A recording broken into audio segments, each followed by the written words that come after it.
చిన్న పామునైనా సరే పెద్ద కర్రతో కొట్టాలంటారు పెద్దలు.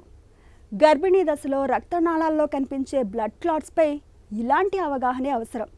థ్రాంబోసిస్, డీవీటీ వంటి జబ్బులతో బాధపడే వారికి, ఊబకాయం, ఎక్కువగా కదలికలు లేని జీవితం గడిపే వారికి రక్తనాళాల్లో గడ్డలు ఏర్పడే ముప్పు ఎక్కువగా ఉంటుంది. రక్తపు గడ్డలు మూలంగా రక్త ప్రసరణ వ్యవస్థ అస్తవ్యస్తం అవుతుంది. రక్తపు గడ్డలు పైకి ప్రయాణించి ఊపిరితిత్తులకు, గుండెకు, మెదడుకు చేరడంతో ఏకంగా గుండెపోటు, పక్షవాతం వంటి విపత్తులు ముంచుకొస్తాయి.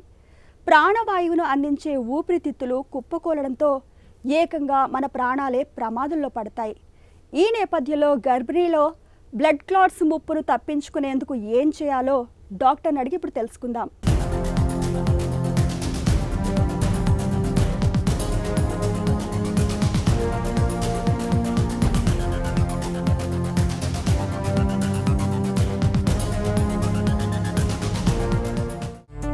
గర్భిణీ దశలో రక్తం గడ్డగట్టే ప్రమాదం ఎందుకు పెరుగుతుంది?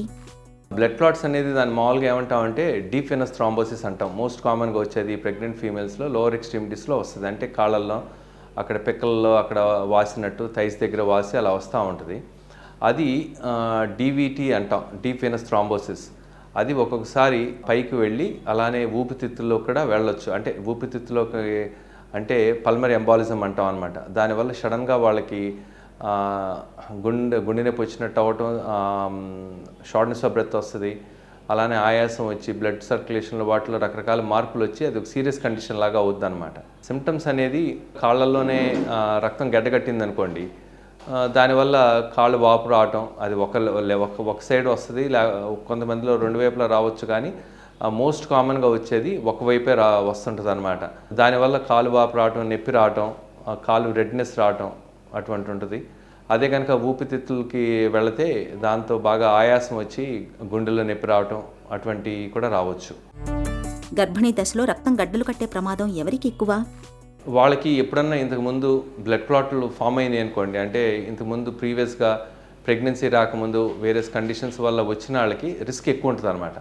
అలానే ఫ్యామిలీ హిస్టరీ అనేది కూడా ఇంపార్టెంట్. ఫ్యామిలీలో ఎవరికైనా బ్లడ్ క్లాట్లు ఫామ్ అయి ఉంటే, అలా మదర్కి కానీ వాళ్ళకి ఎవరికైనా ఉంటే పేషెంట్ కూడా రావడానికి ఆస్కారం ఉంటుంది. అలానే కొంతమందిలో హైపర్ కోయాగుల్ స్టేట్స్ ఉంటాయి అన్నమాట. అవి జన్యుపరమైనటువంటి కారణాలు ఉంటాయి. లేకపోతే సిస్టమిక్ లోపస్ ఎరిథమెటోసిస్ అంటాం, ఎస్ఎల్ఈ అంటాం. అటువంటి కండిషన్స్లోనూ వీటిల్లో వచ్చే రిస్క్ ఎక్కువ ఉంటుంది అనమాట. తెలియకుండా కొంతమందిలో క్యాన్సర్ ఉండొచ్చు. క్యాన్సర్ ఉన్నా సరే అటువంటి బ్లడ్ క్లాట్లు ఫామ్ అవడానికి ఆస్కారం ఉంటుంది. గర్భిణీలో బ్లడ్ క్లాట్స్ని ఎలా గుర్తిస్తారు? ప్రెగ్నెన్సీలో బ్లడ్ క్లాట్లు వస్తే మనం ఒక పద్ధతిగా చూడాలన్నమాట. వాళ్ళ సిమ్టమ్స్ని మనం చూసి, అంటే వాళ్ళకి లక్షణాలు ఎలా ఉన్నాయని చెప్పి ముందు కాళ్ళల్లో అల్ట్రాసౌండ్ చేసి బ్లడ్ క్లాట్ ఫామ్ అయినాయా లేదా చూడొచ్చు అనమాట. అది చాలా తేలికైన విషయం, ఈజియెస్ట్ థింగ్. కొంతమందిలో మామూలుగా ప్రెగ్నెన్సీ లేని వాళ్ళైతే డీడైమర్ టెస్ట్ అనేది చాలా హెల్ప్ఫుల్గా ఉంటుంది. కానీ ప్రెగ్నెన్సీలో ఏంటంటే డీడైమర్ టెస్ట్ దాని నార్మల్ వాల్యూ ఎంతో తెలియదు. అది చేయటం వల్ల కన్ఫ్యూజన్ కూడా ఎక్కువ అవుద్ది. ఇప్పుడు కామన్గా ఈజియెస్ట్ థింగ్ ఏంటంటే అల్ట్రాసౌండ్ చేయటం అనేది. అలానే ఈ డీవీటీ ఊపిరితిత్తులోకి వెళ్ళింది అనుకోండి, పల్మరీ ఎంబాలిజం అయితే దాన్ని మాత్రం సిటీ స్కాన్ చేయించాలి. సిటీ స్కాన్ చాలా ఈజీగా అయిపోద్ది.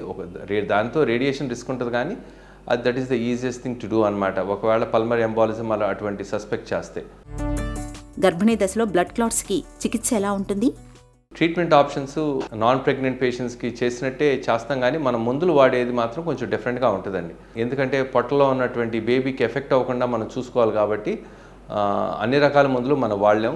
కామన్గా ఏంటంటే హెపరిన్ అనేది వాడితే తేలిగ్గా ఉంటుంది. దానివల్ల సైడ్ ఎఫెక్ట్స్ అనేది ఫేటస్ కానీ మదర్ కానీ పెద్ద ఇబ్బందులు ఉండవు.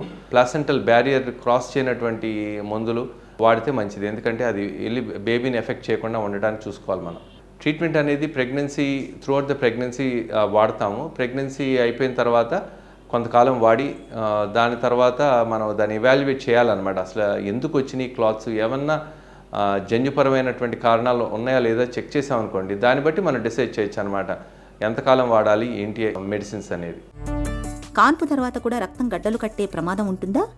మామూలుగా పోస్ట్ పార్టం అంటే డెలివరీ అయిన తర్వాత మన బాడీలో మెకానిజమ్స్ అన్ని మారిపోయి బ్లడ్ క్లాటింగ్కి, డెలివరీ ఎప్పుడు బ్లడ్ క్లాట్ అవడానికి మన బాడీ చాలా చేంజెస్ తీసుకొస్తుంది అనమాట. దానివల్ల ఫస్ట్ 6 వీక్స్ చాలా ఇంక్రీజ్ రిస్క్ ఉంటుందండి. అందుకని ఆ టైంలో మామూలు వాళ్ళకు కూడా there is increase risk of blood clots. అందుకని వాళ్ళు ఎక్కువ యాక్టివ్గా ఉంటే సో ఆ ఛాన్సెస్ అన్నీ తగ్గుతాయి అన్నమాట. గర్భిణీ దశలో రక్తం గడ్డలు కట్టే ప్రమాదాన్ని నివారించవచ్చా? ఫ్యామిలీ హిస్టరీ ఉన్నా, ప్రీవియస్ హిస్టరీ ఉన్నా సరే అప్పుడు మాత్రం మనం ఈ మందులు వాడాల్సిన అవసరం ఉంటుంది. లోమోక్లవేట్ హెపరిన్, ఆస్పిరిన్ అటువంటివి. అలానే బాగా నీళ్లు తాగి హైడ్రేటెడ్గా ఉండాలి, యాక్టివిటీ ఉంటే ప్రాబ్లం ఉండదు. అలానే కాళ్ళు క్రాస్డ్గా పెట్టుకొని కూర్చోకుండా ప్రొలాంగ్డ్ సిట్టింగ్ లేకుండా ఉండటం, అలానే లాంగ్ డిస్టెన్స్ ట్రావెల్స్ అటువంటివన్నీ అవాయిడ్ చేసామనుకోండి, అప్పుడు ఈ క్లాట్ ఫామ్ అవటం అనేది తగ్గుద్ది. గర్భిణీ దశలో రక్తనాళాల్లో ఏర్పడే రక్తపు గడ్డల్ని సకాలంలో గుర్తించడంతో పాటు సత్వర వైద్యం తీసుకోవడం చాలా కీలకం. మొదట్లోనే గుర్తిస్తే మందుల సాయంతోనే రక్తపు గడ్డల్ని సులువుగా కరిగించవచ్చు. గర్భంతో ఉన్నప్పుడు చురుకైన జీవనశైలిని ఆచరించడం ద్వారా బ్లడ్ క్లాట్స్ ముప్పును చాలా వరకు నివారించుకోవచ్చు.